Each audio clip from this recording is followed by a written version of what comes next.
I'm going to go through how to combine like terms with distribution. Okay, distributive property allows us to multiply what's on the outside of the parentheses with what's on the inside, especially when the terms on the inside are not alike, so we can't combine them. So in this example, inside the parentheses, inside this factor, that has two terms, the 2x and the 4. Okay, and those are not like terms because this has an x for a variable and this does not have a variable at all. So what we're going to do is we're going to distribute the 3 to the 2x, and you're going to take 3 times 2x, which is 6x. And you're going to distribute the 3 to the 4, positive 4, so you're going to get positive 12, and then you bring down the negative 7. Now that you've distributed, we can add the like terms or combine the like terms. So I'm going to split up the terms by the positive and negative sign and determine which ones are the same. Well, the second and third term are the same. They're alike because neither of them have a variable.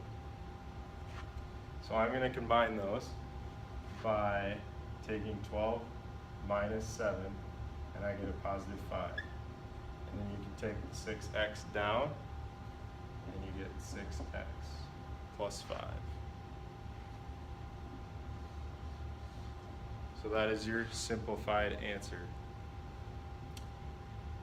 Now we're going to try another one, and just go through a second example. I encourage you, like I usually do,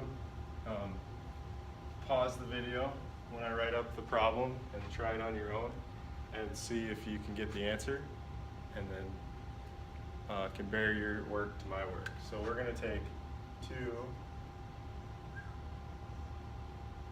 times, let's just go y plus 5 plus 7y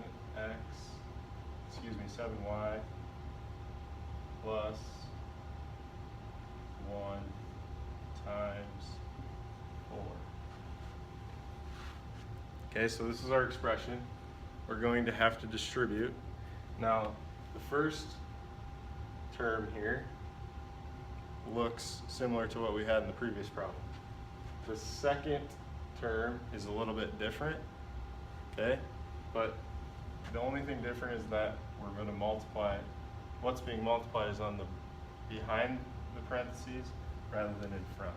So that's why we have the multiplication sign there. Okay, typically you'll see it in front, but on Khan Academy and some of your problems on your assignments, it'll be written in the back. Okay, so I encourage you to pause the video now and see if you can solve this problem. Okay, assuming you've tried to simplify it, let's go ahead and do this problem together now. So we're going to distribute the 2 to the y, and 2 times y is just 2y, because the coefficient of a variable that doesn't have a coefficient showing is just 1. So 2 times 1y is 2y. Distribute this 2 to the positive 5, you get positive 10. Add. Now we're going to distribute backwards. 4 times 7y is 28y plus 4 times 1 is just 4. Okay, now we split up the terms again at the positive and negative signs right in front of them. And there's 4 terms, and these 2 terms are alike, and these 2 terms are alike. Okay, the reason they're alike is because they have the same variable combinations. This has a y in each of them. This one, the second and fourth term do not have any variables. So let's add these two together. 2y plus 28y is 30y. Cross those out. And the second and fourth term is 10 plus 4, so that's 14. So our simplified expression is 30y plus 14.